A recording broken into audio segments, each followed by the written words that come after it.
Hello, everyone. Welcome to Fiction 101. We've made it a whole year. Yay! And in honor of episode number 12, today we're talking about our favorite reads. We found 2020, not just for staff reading, but also patron reading, was a big push towards rereading and seeking out comfort reading. And apparently we weren't done with that in 2021 either. So today, Abby from the Cheat Lake Library and Cody and Shelby and John from Morgantown Library and myself will be discussing a few of our favorite things, if you want to take a holiday twist on it all. So Abby, we're going to put you on the spot for your very first Fiction 101 presents. Great. Do you have some favorite nostalgic reads or things you reread regularly? Yes, there's this one book that I bought when I was a teacher, just at random, and it's a young adult book, and I don't normally read those, but I just picked it up and I thought, oh, why not? And I now reread it every year. Still, I love it. Like, it has not worn off. It's called We Were Liars. A lot of a lot of libraries have a copy of it, and I wasn't expecting to like it, and I read it today, and it was so intense. I don't think I ate food. Like, it was all I cared about, and I loved it. And it feels nostalgic to me because it's about summertime. This girl and her family, they have this island that they all go to in the summertime. And so it's all of the summertime things like drinking Coca-Cola and eating s'mores and swimming and bonfire stuff. But it's also served by the tension of this family and who's going to inherit what when the really rich grandparents are gone. So it was neat to me, I think, because it has the vividness that I think that summer has in kids' minds. Like, I remember a lot about my summers. I don't remember a lot about my school years. And in this book, they're so vivid, it sort of takes you back to time and being that age, where you're really enjoying, like, going swimming and hanging out with all your cousins, but you're also sort of noticing the politics in your older relatives and starting to feel that tension of adulthood. And I love the book. I read it every year. That's I recommend it to everybody. Yeah, I think summer books that are there's so many great books that take place, like in some pivotal summer. But I think, when we talk about summers and holidays, especially for nostalgia thing, it's probably because we stay more in the moment in summer. You're not working towards the next thing. It's every day is a long day full of adventure or whatever, especially when you're a kid. That creates those stronger nostalgic feelings. But I think books do that too. I mean, I'm sure you have a number of books, or at least I do, where you remember the experience of reading the book, maybe even more so than what the book is about. Like, and just because it was you were in the moment of reading that book, I think those books tend to be ones that we revisit as well. Definitely. John, what's your nostalgic read or your favorite reread, or why do you do it? Well, this year my favorite reread was The Last Olympian from the Percy Jackson series. It's usually Lord of the Rings, but I didn't have the brain power for that this time around, so it's just like, we're going to reread Percy Jackson, and it took me back to, trying to find it in the libraries and always struggling because everyone wanted to read Percy Jackson for some, and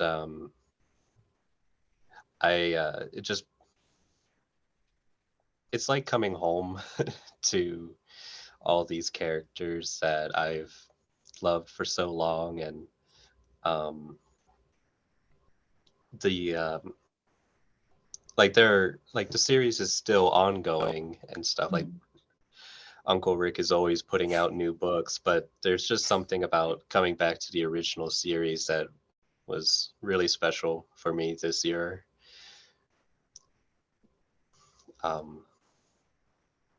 And The Last Olympian it gets so dark at times, and I was like, oh my goodness. But it was a great reread and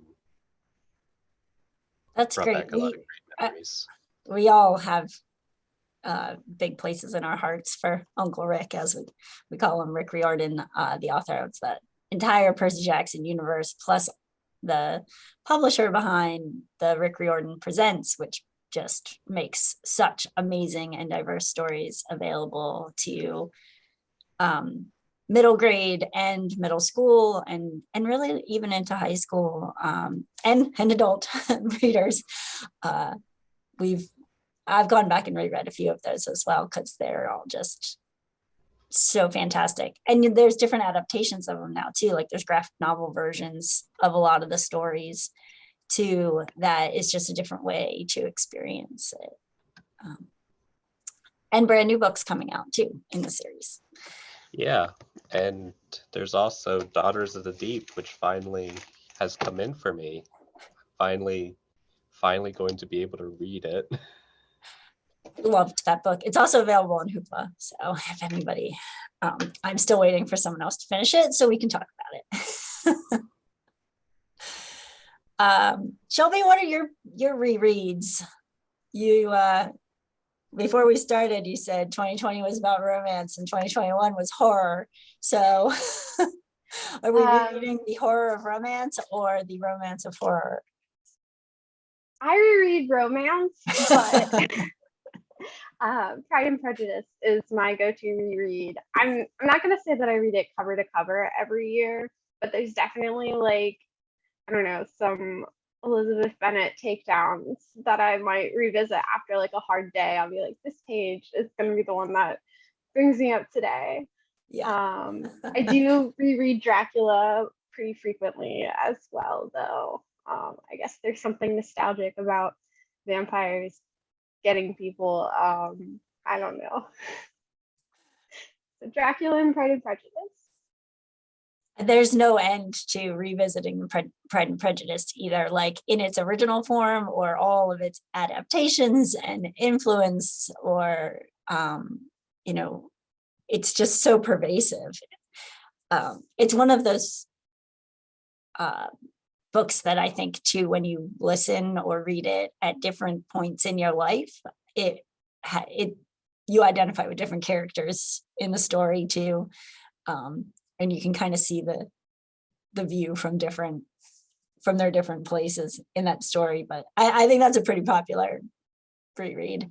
It feels like a foundational text for YA, for romance, for a lot of things that we want to revisit. Thanks, Shelby.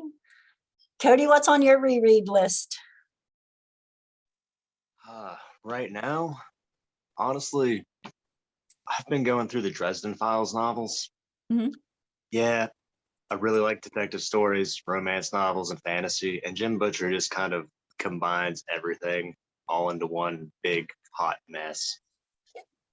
Yes. Yeah. I've heard quite a few of those too. They're good stories. They're one of those ones though that I'm like, I liked it when I read it, but I'm a little worried about revisiting it and being like, oh, this is problematic. And I don't think I like this anymore. I don't want to ruin my remembering of it as good stories.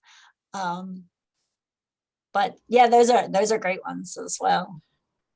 I think it gets better the further you get into the series. Yeah, there's definitely potentially a low point there. Yeah. They can be definitely a little sultry in the first few books, to say the least, and can get a little weird, in all honesty. But the world building is top tier.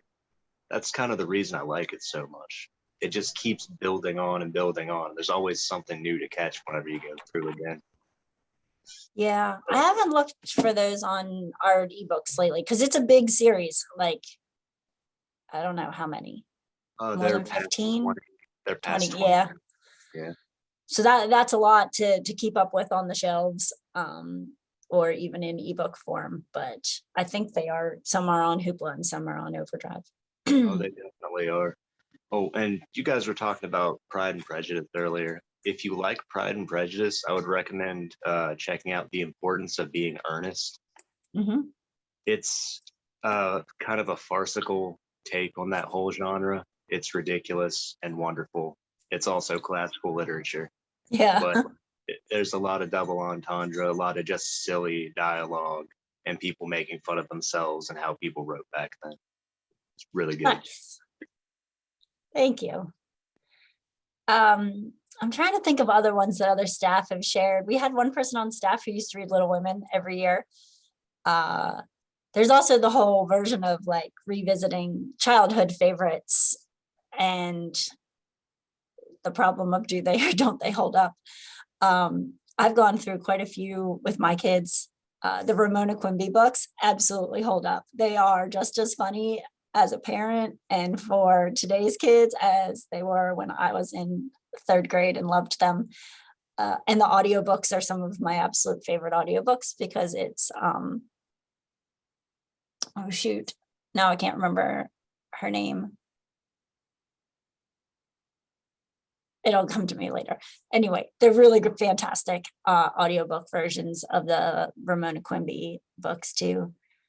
I'm not much of a rereader. Like it's my pile of books I want to read is always so big. I have a hard time going back to things.